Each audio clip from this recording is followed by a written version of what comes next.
Welcome. So about us, this is John, Geekspeed, Stauffacher. I'm Matt Hoy at Matrix, and yeah, we have Alphabet and stuff. Want to explain this? Thank you, Matt. Yes, for all you who are watching at home after DerbyCon and you want to use the rest of these slides to present something to management, the next slide is what we have provided to get you to that point. We're thought leaders providing thought leadership, so this is the get out of jail free card you have to implement anything we say after this slide, and your management will eat it up. Oh, I'm sorry. So why are we here today? Why are we taking time out of your day at DerbyCon to sit here and talk about incident response? We want to go over where we have failed and those things that we get, the mindsets we get into, that we start thinking more about protecting our own selves and less about protecting our company. When we talk about risk assessment and those dangerous mindsets, we talk about what I like to refer to as a premature foothold. We sit down and we talk about, well, this is one acceptable point in our application that we have failed, but you know what? We'll take on that risk. What does that mean? When you're starting to take away all of the high, medium risks, the critical risks, now you're left with all your low risk, your not so critical risk. Those just become open footholds for your attacker. Albert Einstein came up with an idea that you can't have the same collective intelligence driving your solutions. And in security, we tend to do that. We tend to sit down as a group and try to think of a way to mitigate a risk with the same collective intelligence that introduced the risk. And you need to take a step back and think about, is that best for business? Is it best to sit down with the people who created the problem and try to come up with an idea to solve it? Or is it better to reach out for new information, new intelligence, to create new ways to solve this problem? Sorry. So basically, why did we go ahead and do this talk? I originally went ahead and did this talk to actually change the dynamic of what it is that we do in incident response. When I first started this journey on this talk, I basically was going, well, we have the basics of incident response, but what are we doing to actually fix anything? Not a whole heck of a lot.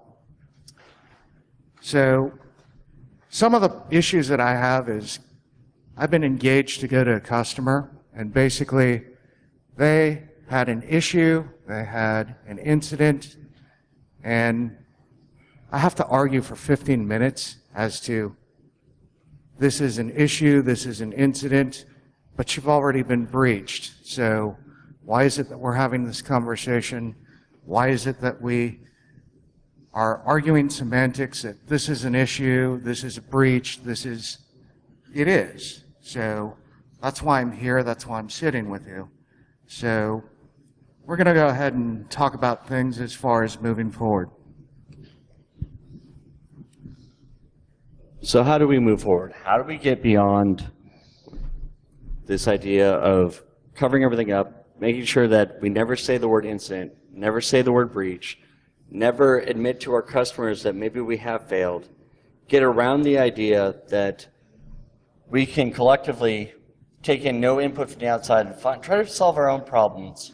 How do we get to the next level of incident response where we're taking appropriate action for what's going on? How do we clean up our own house and make it neat and then start going after our true enemies, our attackers?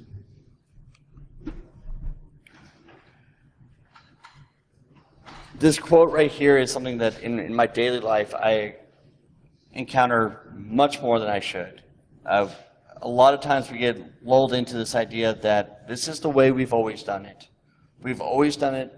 You know, it's time, it's tested. Right now, today, we need to start moving beyond that. We need to start thinking about new ways to solve problems, new ways to attack what is happening to us. Oh. Welcome DEF CON parties, everybody. Thank you, sir.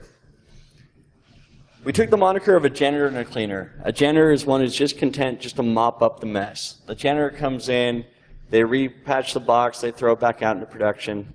They throw sawdust over the vomit on the floor, and they wipe it away. To us, that is the baseline. What do you do beyond that, though? Are you going after your attacker? Are you striking back? Do you even understand what is going on? Or are you just content to clean up what's going on and then move forward? Apparently this mic works. We would like to. So the cleaner, it goes beyond just re-imaging your items. You have to go ahead and not just throw boxes back up, re-image, throw it back up. We actually need to understand who the attacker is, what their vector is, and things like that. So guys, which one do you want to be? Who are you? Do you guys want to be the guy who just mops up after the attack, moves on with daily life? Or do you want to be the one who understands what's going on and can make an effective response and mitigate those threats? So the fact that they're not going to come back. So when you look at traditional incident response, it's pickerel, preparation, identification, containment, eradication, recovery, and lessons learned. I actually want to go above that. I want to go ahead and take a look at who the attacker is, who they are, understand my attacker, and on top of that, stop them. So a couple of years ago, Lockheed Martin decided they'd run a study and figure out how exactly attacks happen. They came up with what we're seeing up here. Show of hands in the crowd who understands what this is or knows what this is. Great, awesome. I'm going to owe Viz $10 here, but I'm going to tell you, it's a cyber kill chain. This is the steps your attacker takes when he is actually attacking you. The higher up on this chain that we can hit, if we can get them up in the weaponized phase or even in reconnaissance, the more likely we are to stop their attack. If we're not understanding what's going on until they're at the command and control phase, we're screwed. It's important to understand where your enemy is at in this chain. Where are they at in their attack? Have they succeeded, or are they just now in the middle of that attack? Your chances to mitigate any threat greatly increase the higher up the chain you can get. So we tend to like to put things in small little boxes. We call them life cycles. We try to put an area of order around what people are doing. But the main point is that there is no order. We can kind of surmise what's going on, but most of these attacks are happening because of things that are outside of our control, outside of our even knowledge. They're driven by things that are greater of importance to the people attacking us than we give them credit for. We also find that these attacks exploit weaknesses in our business processes and in our own allegiances and ideals and how we operate on a daily basis. So let's start talking about preparation. How do we prepare ourselves for the attacks we're coming into, and how do we prepare ourselves to respond to what's going on today? I'm going to go through a list of what's not working today. We really don't understand who's attacking us. Some of us have an idea. We subscribe to these so-called threat intelligence feeds. We try to gain an idea of what's going on, but we really don't have a clear landscape of who our enemy is, why they're attacking us, and what they want from us. We don't really understand the nature of the attack. We understand the attacks as they happen. We understand what they're doing, but the true drivers behind it, the reasons why people are going after our stuff, is really not known. We have perfected what I like to call mall cop security. We love to put things in monitor mode. And I find this is one of the most interesting things I've encountered is we will spend $2-3 million on product and then set it just to log. Never really take any action, just throw it to a sim and the sim will spit out an alert and the alert will tell me that I have to go do something. It's analogous to the mall cop whose whole job is to observe and report. We don't want to be observing and reporting. Observing and reporting loses. We have found a trouble with staffing people. We want people to do everything and anything under the sun, and then security. We want our security guy to be the topmost expert in his field, but also change the printer toner. We all laugh because we've all been there. We've all seen the job descriptions. Some of you probably have written them. The idea that security is just one part of our job needs to get out of our vernacular. We need to understand that security is a job for a full-time person and can't be delegated to someone who also is in charge of refilling the soda machine. We let business drive. This is a big one too, is a lot of times in our daily jobs, we are faced with a decision of, do we let the business go forward or do we fix a security issue? So let's start talking about our enemy. Interesting thing about most of these groups that are actively attacking is they have amassed an organization that rivals most enterprises. They have all these same types of groups that we have in our businesses. They have a marketing department. They have to be able to sell their phones. They have to be able to sell their services. They have an operations department. They have to keep that shit rolling. They have to be able to take the latest Zeus and re-roll it to get past whatever protection you have put in front of it. They have a development environment. They have coders working hard day and night to transform whatever you have caught with your latest IDS signature. They need to transform to get it past it. They have an accounting department that makes sure that these people get paid. When you're on the down low, you don't like not getting paid for your services. And they have an HR department to actually go for and vet these people. They run through interviews. They run through practical exams. It is not uncommon to find that these groups are taking people and putting them through the normal paces that you as an enterprise would put your own people through. The only problem is they pay a lot more. I've noticed with Zeus that the development is so efficient. They are taking days, if not hours, weeks to get releases out, whereas in our own companies, it may take us months. Their QA cycle is pretty quick. We are yet to match that in our defense cycle. They roll a variant out, and we're stuck waiting for our vendor to come up with patches. When Zeus actually had its code leaked, the source code leaked, they had variants that spun up within hours, and these development teams worked in tandem, releasing releases one right after the other. Some of the more interesting ones were Lycat, in that they added P2P functionality and extended the operations of Zeus outside of what the original groups that controlled it had thought of. They added features to it as it went along and made it better and more worse than the original one, to the point where it rivaled what our own software engineers can do. This is people in our own field probably working day and night, one on a commercial product, the other on this product, to add these things in record time. If you don't understand what that means to your defenses, it means that any signature you have is invalid after hours.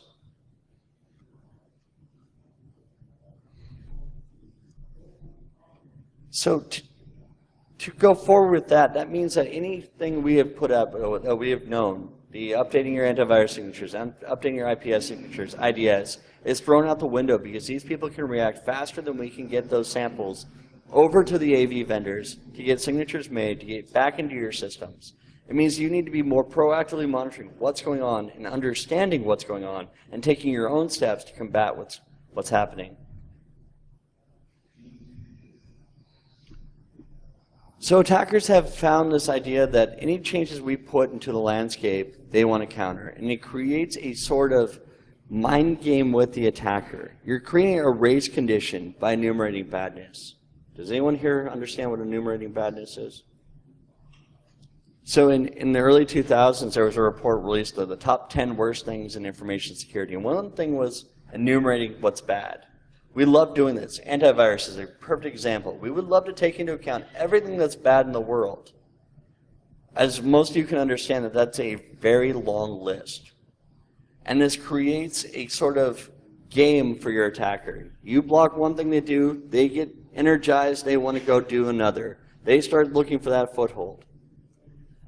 An easier approach to take is, why don't we just list out what all is good? The amount of good in our organization is a lot smaller than the amount of bad in our organization. And if we just assume that everything is bad except for what is good, we can have a smaller list of things to work on, right? Show of hands, anyone who agrees with me? I got one guy in the back. Thank you for listening.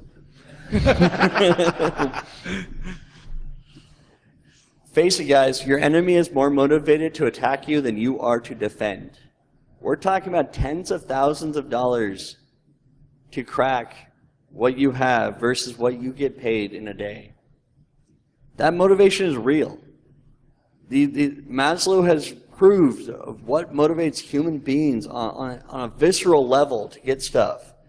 And unfortunately, there's not enough cash and gold in the world to make you more motivated to defend than what your attacker has to attack. Were you calling for it? All right. Just next. So your enemy is more motivated to get than what you have to defend. And in this case, the honey badger don't care. It's your birthday. So how are we responding to these things? How are we responding to getting attacked? This is the more interesting things that I've come in contact with. First off, as I touched on earlier, enumerating badness. We have decided that it's okay just to enumerate all that is horrible in the world, IPSs, IDSs, WAFs, antivirus. We tend to really stick on listing out signatures of everything bad than really focusing on what is the small, good, known traffic that we have in our environment.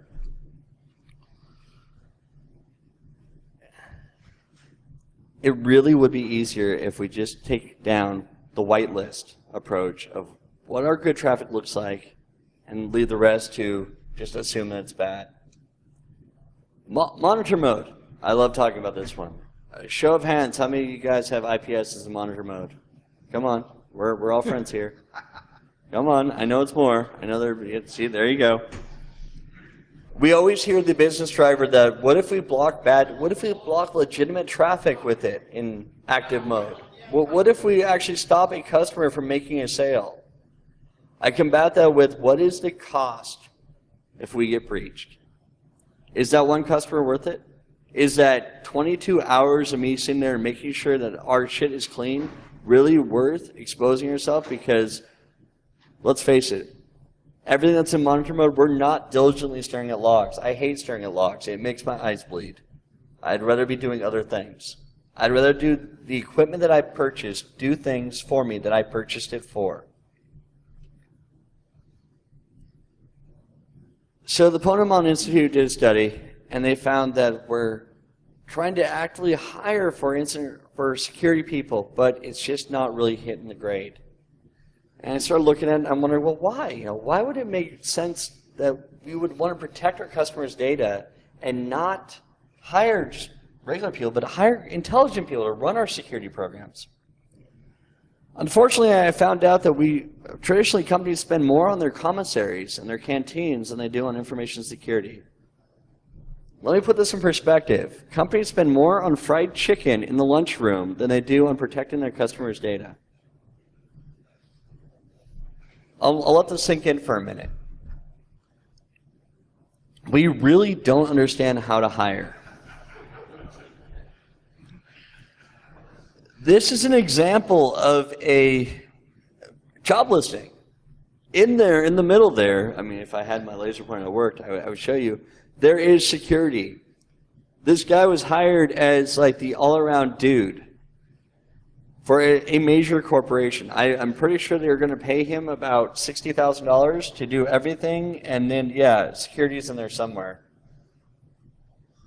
And these people said, hey, that checks the check off our box. We're PCI compliant now. So that seems pretty legit, right? Here's the qualifications they wanted to have.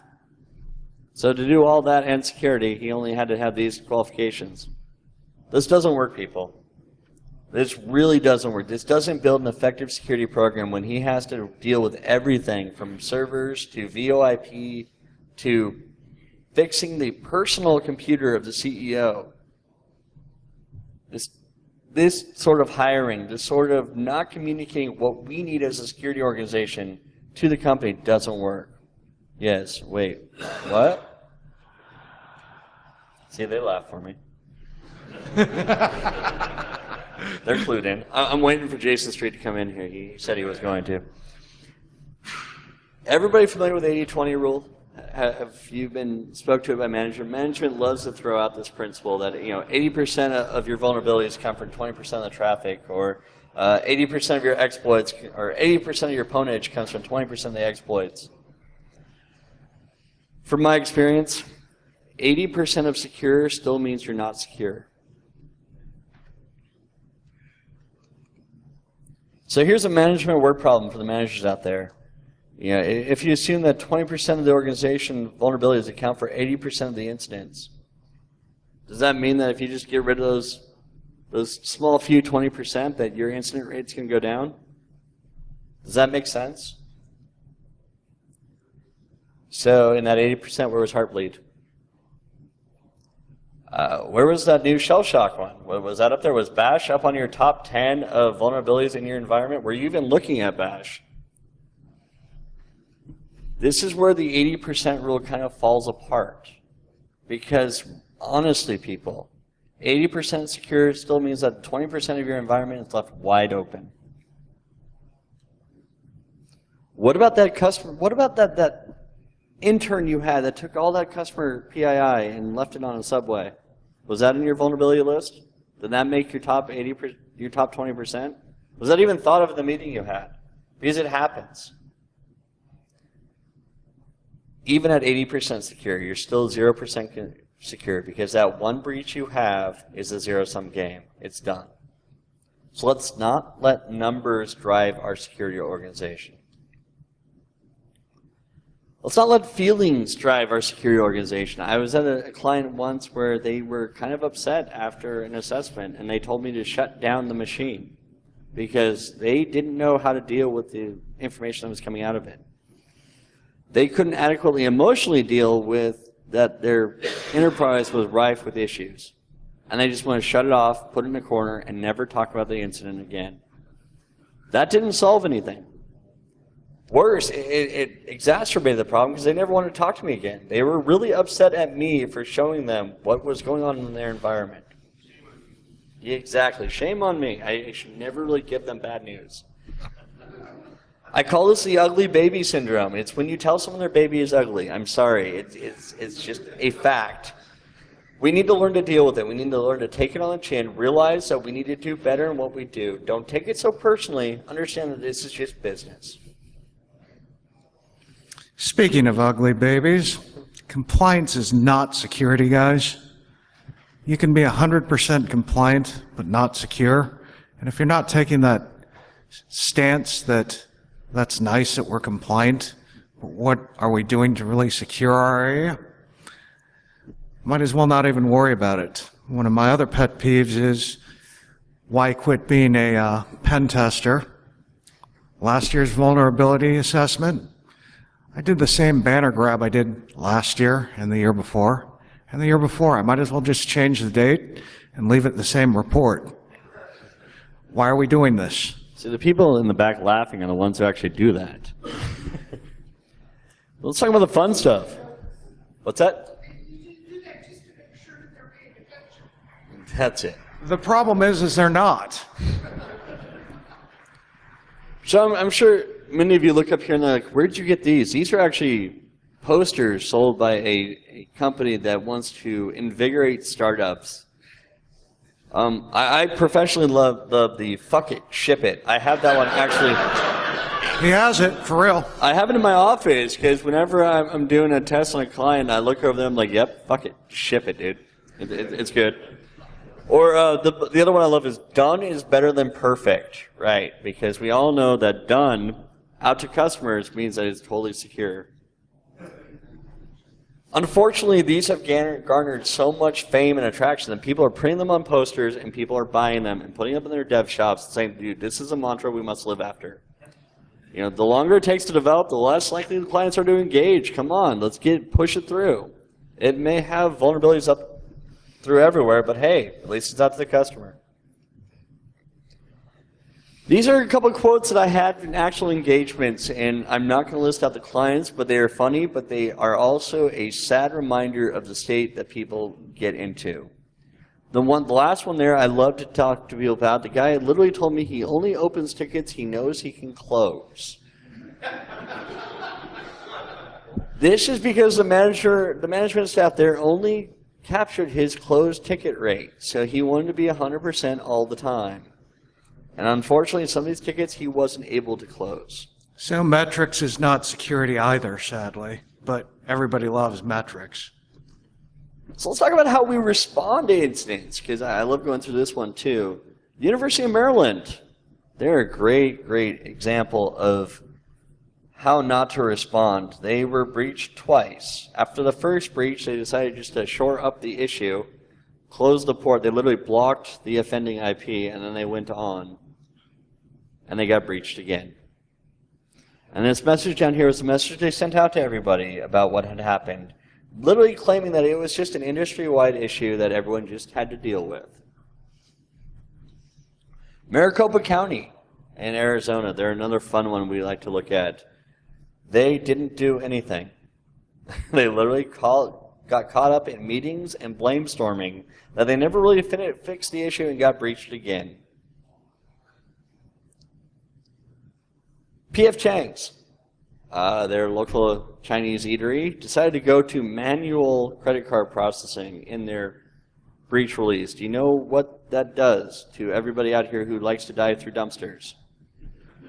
It means a company that couldn't protect their POS systems is now dumping carbons in their trash can.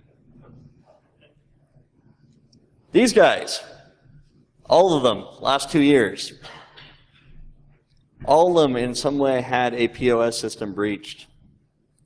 The fun ones in there is Jimmy John's, who had theirs administratable via the internet. You see, there are certain precautions we take because we are security people. There are certain things that we all say that you need to do, and then there's the business side of the house. The business side of the house usually dictates what we actually do, and that's where it needs to stop. I'm pretty sure there was a number of people at all these institutions that raised their hand and said, you know what, we can't do this, it's not safe. And they overridden by something else. So how do we change all this? How does this stuff we've just walked through, this painful memory, how does it change? 2014, the Ponemon Institute went through a study on just SQL injection. They found that 65% of the companies have suffered a SQL injection attack in the last year. Out of that, it took 140 days to detect, 65 days to remediate. I can do math.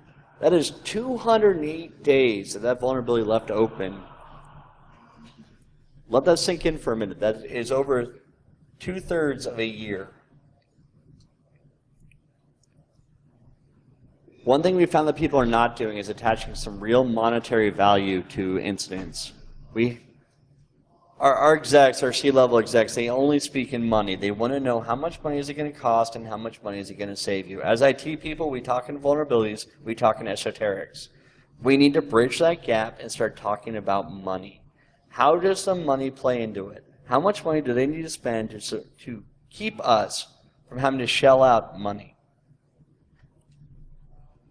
It's a pretty simple formula that even the highest level manager can understand. You got to take the cost of the solution versus the cost of an adverse event versus the cost of doing nothing. The cost of doing nothing is a hard one, right? Because you've been doing nothing all this time and you really don't know if you've been breached. It's not a fun game to play, but it's something that needs to be done. You need to put this down, throw it into dollars, and then come up with a solution that you can bring to management. Fortunately, Symantec already did you a good favor. They have a website that you can go to. You plug in the numbers, and it spits out everything you need to know. We need to stop enumerating badness. We need to really adopt the zero trust model as Forrester Research first presented. And this model is pretty simple. You don't trust anything, and you verify everything. Makes sense, right? We know what our good traffic is. We know what good traffic looks like. Why are we allowing bad traffic? Let's just assume that everything is bad and only what we know is good is allowed through. We need to respond appropriately. We need to understand that our customers are not idiots. They understand just as we do. Let's get rid of the doublespeak. Let's get rid of the blame shifting. And let's own up to what we did and provide a true path to an area that is not vulnerable, to where we're not putting our customers at risk. Let's stop saying that we care about privacy when we put our POS systems on the internet. Let's understand that everything is in scope. When we start taking away the threat surface, we're now making the small, little, minor things now major things, because that's the only thing available. If the only thing available to your attacker is a low severity issue, he's going to take a crowbar to that issue and try to find a way to make that a big issue.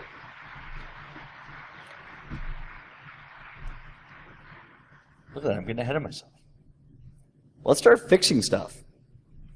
As Matrix alluded to earlier, we love to present the same report every year in and year out, and no one really ever fixes anything.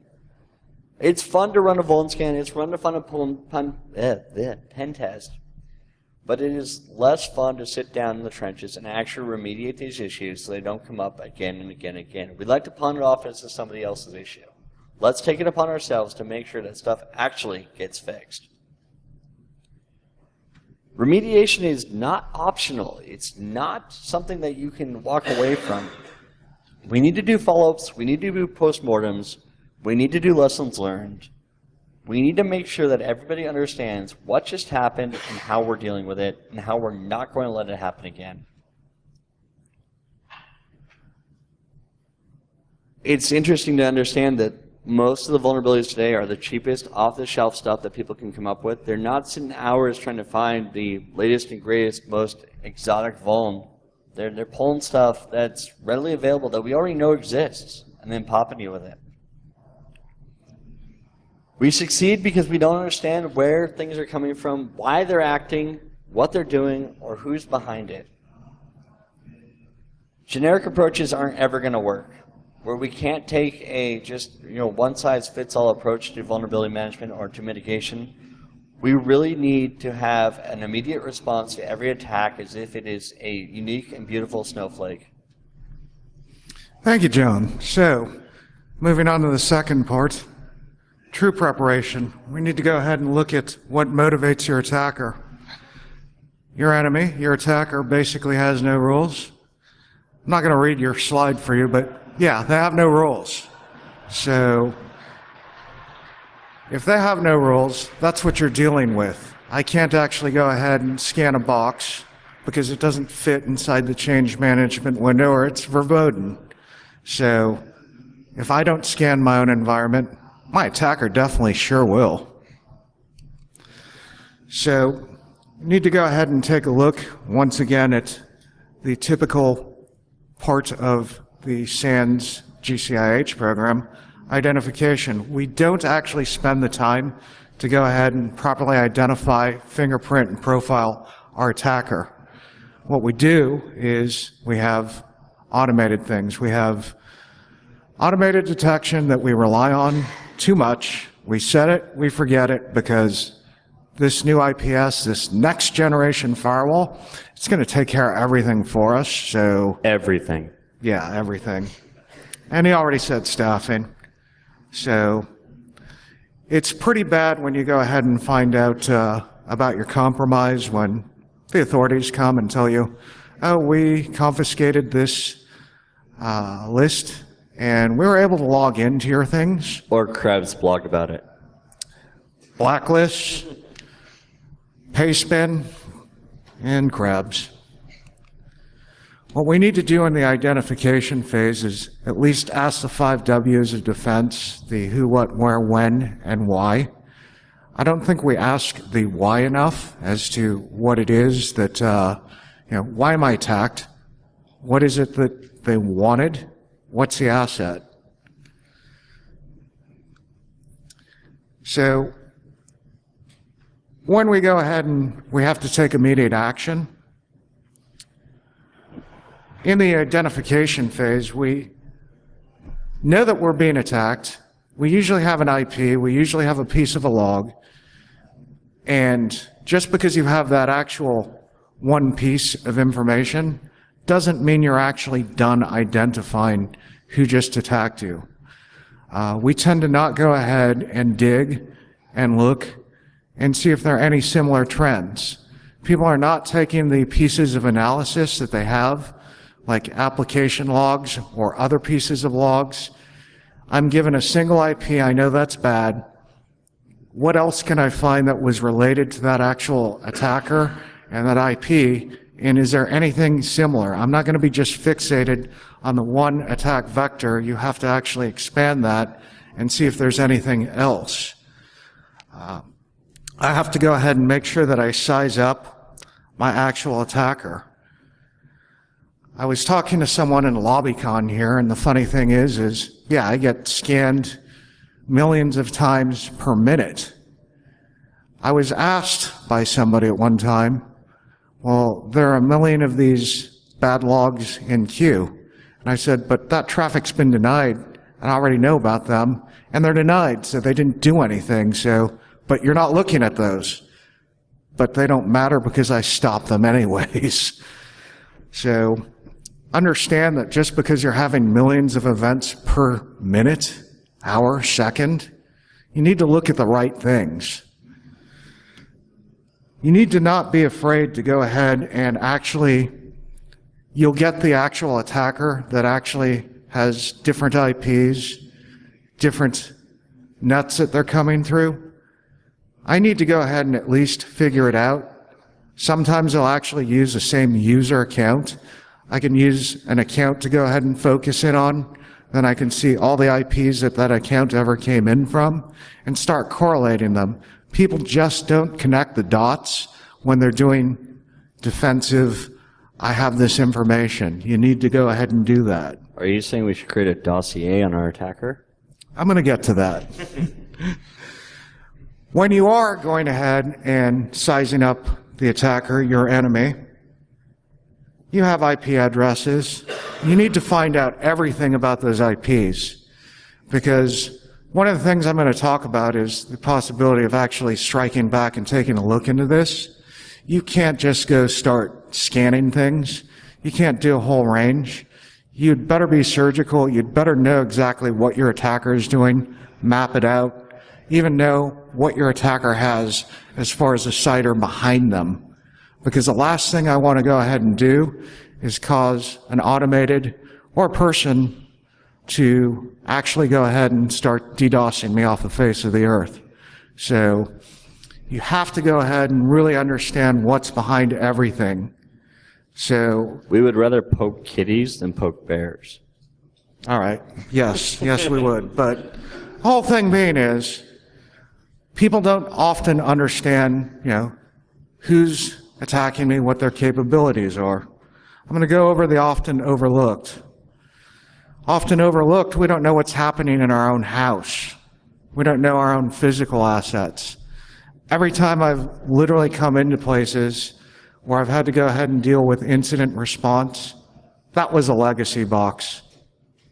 Are you using it for anything? No, we don't use it for... Why is it connected to the internet? We didn't know it was there. So... Marketing set it up. Anyways, so the thing being is, you actually have to go ahead and know what your own physical assets are in-house. And if it is one of those boxes, you better understand where it connected to, where it can pivot to, and everything else. Data value. What is actually on that physical asset that just got compromised? Better yet, what subnet was it on? What VLAN was it is? What VLAN was it on, rather? So the difficulty is, okay, we know we've been compromised. What do we do? Well, it just was a box that was a simple web server. Fine. What does it connect to? Stuff. You'd better go ahead and take that investigation and see what backends it's able to connect to, and you'd better go ahead and take a look at your own architecture. So this goes into the connectivity. Can I pivot from it? Was it truly segmented? Because I'll tell you this, every single time I go into a place and I deal with things, we have defense in depth. No, your network's flat. We have defense. You're flat. I'm sorry. Flat networks are not defense in depth. They never have been, never will. But I have to often explain to these people after the fact that, no, this connection allows a connection to everything. So now we actually have a problem. This is now a problem. Going into target value. Was I specifically targeted for this? You know, we love to go ahead and talk about APT, but I have to go ahead and find out where the origin of this came from, because I need to know who's doing this. This allows me to understand why. When it's crafted, were they actually clever? Did they leave the USB sticks in the break room? Did they go ahead and actually email someone who's an intern in marketing? Whose machine is it? Where did it originate from? What access do they have? Where did they traverse to, and what access do they have? So not only is it important to do a dossier on your attacker, but it's also important to do a dossier on your own organization, something that we don't do. So we don't know what's actually been compromised because we haven't taken a look there. So after taking a look at that, one thing we failed to do as far as in our organization is talk to people. So we know that we had an AV hit in our SIEM. We know we went ahead and we had a IPS hit and an IDS hit, and it happened on that host. Did anybody bother to go ahead and actually speak to the person whose machine it was? Usually often not. It's like, one of the things I want to go ahead and do is when I can find a point of origin. So what happened? Please tell me you didn't delete this email. Look at it. Okay, I have headers. I have an IP. I have this. I have that. Okay, it's calling to this website. Okay, it matches with the IDS, IPS, and all this other stuff that we have. But why isn't it that we didn't see it in the SIEM? Because it's a piece of a million hits per whatever hours, seconds, minutes that we've already had. It's just pretty darn hard to go ahead and look at too much. But when you've already been handed your butt, go ahead and talk to the people, look at the machine. We failed to do this. We tend to be high and mighty because we're security. I need to go ahead and just do dead forensics on this. But nobody ever actually asks what happened. A corollary to that is when you're asking people about what happened and you're talking to these people, the idea, most of the time when we come into it, we come in with a hammer approach and we kind of put them on the defensive. Talking to your end users in a tone to grab the information out of them requires you kind of take a softer feel to it. Befriend them, come to them with not such an aggressive tone, but really trying to understand, make them feel like they can contribute to the incident as it's going on rather than the cause of the incident. And in preparation, we talk about other things like security programs. Once again, he said they spend more in the cafeteria and soda than they do on actual security programs that are meaningful. Because I'll tell you this, every security program I have to do that's interactive and online, sadly, I play it and then I go on my WebEx. It has to actually get you, and it actually has to go mean something. So when you actually do awareness programs, that helps a lot. So let's get to the fun part. Going ahead and taking a look at your attacker. How do I do that? Go ahead and I use regular tools. Depending on what it is that I have access to, RobTex has been awesome. I'm going to show some examples. Unfortunately, I didn't have time to go ahead and scrub out dossiers, but you should be going ahead and using tools to do exactly to what your attacker did to you. Chances are they did the cyber kill chain. And why isn't that you're not actually doing your own reconnaissance? I know who you are. I have an IP address. I know what you're coming from. So tools that I use when I'm dealing with incidents go from RobTech, Spokio, to all the way to using VPNs and scanning people. If you're looking at an ongoing attack and everything's just so messy that their SIEM's not getting meaningful information, bring a network tap with you. I mean, we go from anything from expensive SIEMs to grep-set-awk. I mean, I don't have time for this. I have to go ahead and pull out everything. What about pen and paper? Pen and paper. If you're in the middle of an incident and you're actually taking photos, remember, photos are not just memories, they're also evidence. Don't use your own nice new iPhone 6, because if you are taking screenshots and forensic evidence, that became chain of custody and you no longer have your nice iPhone 6 anymore. So I'm a big advocate of using old school pen and paper when you're dealing with an incident.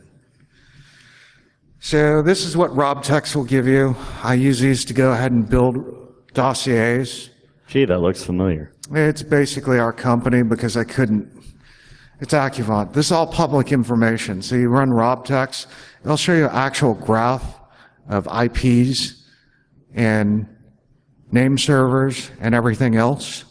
So that's all public information. You can just grab that. I can find out if Accuvant were my attacker.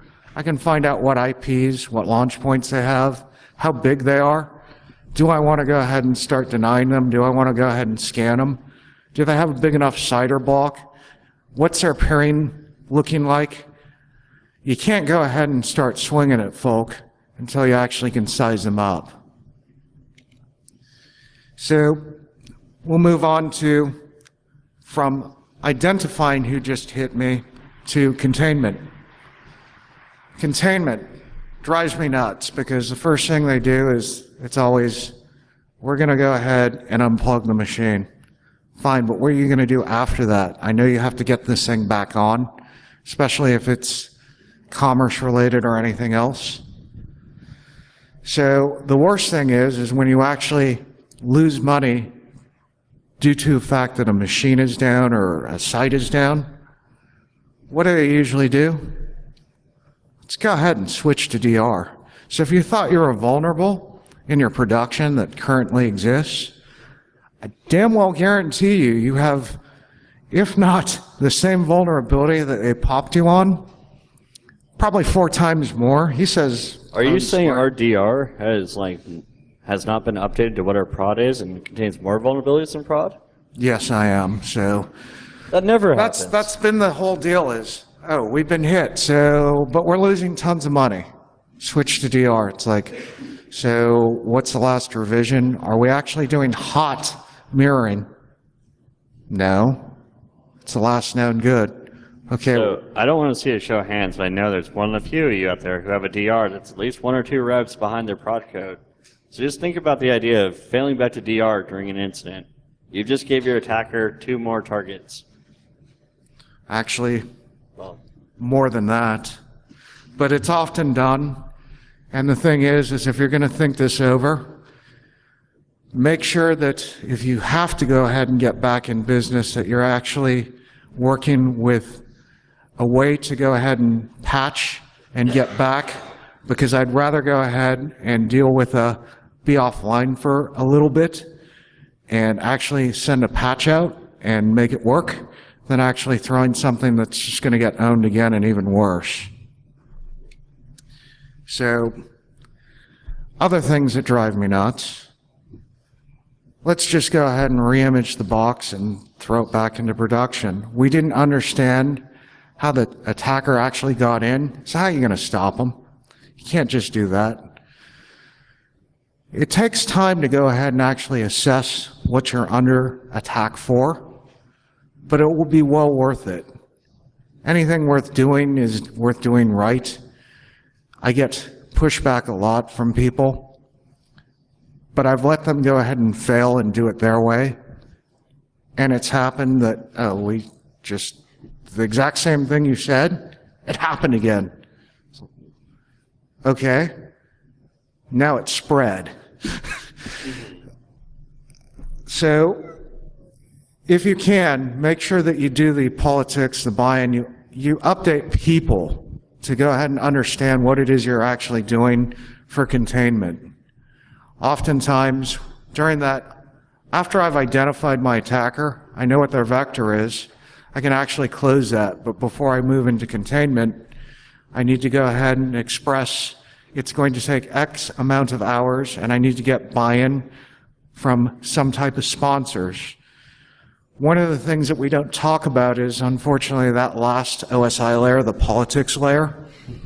We have to go ahead and get people to go ahead and buy in, to go ahead and make sure that we're able to properly go ahead and contain. We need to breach the layer 8 firewall.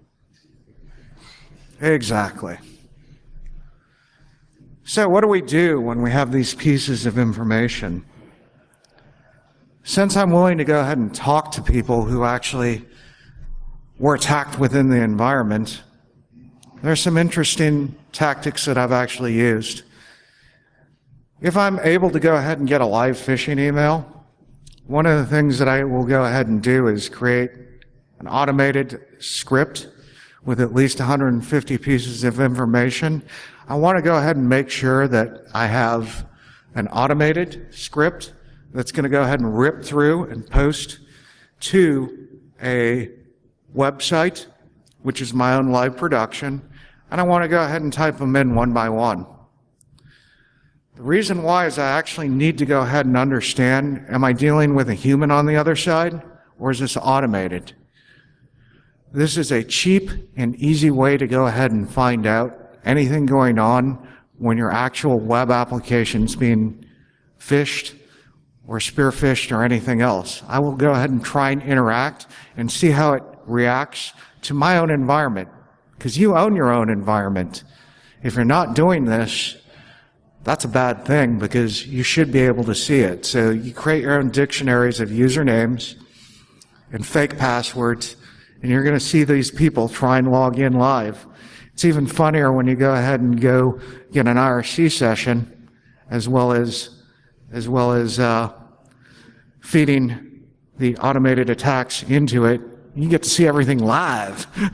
Feeding your attacker's canaries gives you a way to pinpoint your SIMs or any log analysis devices, a given string that you know will show up from the attacker.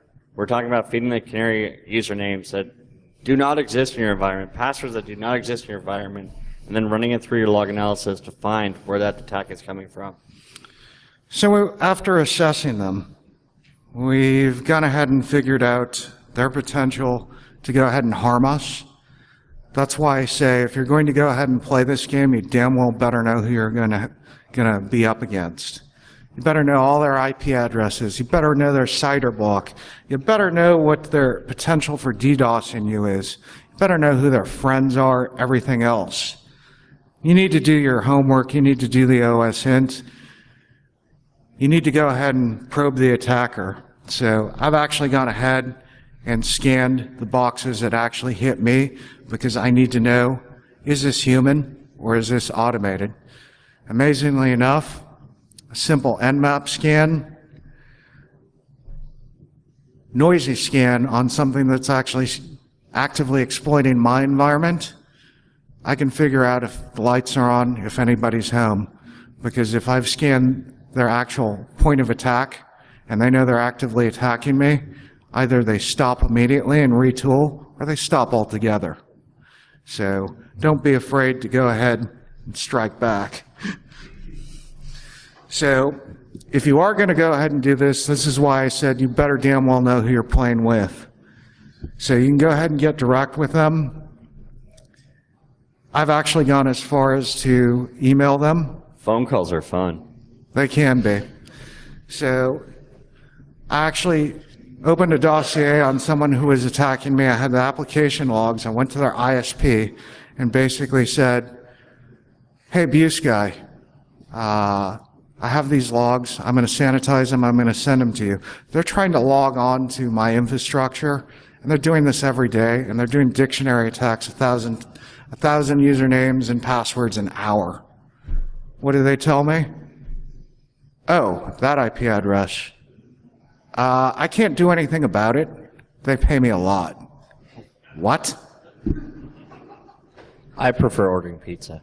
Yeah, maybe not. The guy over there is giving us a kill sign. Well, I'm not done yet. So, an incident occurred in which intellectual property accidentally leaked and got out on the internet. So, what I usually go ahead and do is take that same dossier, put it together, re-roll it, and basically, I'm not actually able to go ahead and show that. End result, they got a very interesting letter. I know where you live. So, lessons learned, immediate action, strike back. You better go ahead and do your intelligence gathering, understand your attacker's skill set, understand the who, what, where, and why. We need to spend more time in lessons learned. And basically, threat intelligence, why are you paying for it? You need to go ahead and check out your own environment. Those of you who are taking pictures of these slides, we're going to post them, and we'll be available. You can buy us drinks. You are your best threat intelligence vendor. You have all the information right there that's relevant to your company. But did you even bother to go ahead and harvest it? Did you look? You need to go ahead and take all that information, re-roll it, re-roll your defenses. If not, you can hire me, I'll do it. Questions? Well, no, that's the drink part, so we should just call it drinks. We'll be at the bar later for questions. And we out. And we out.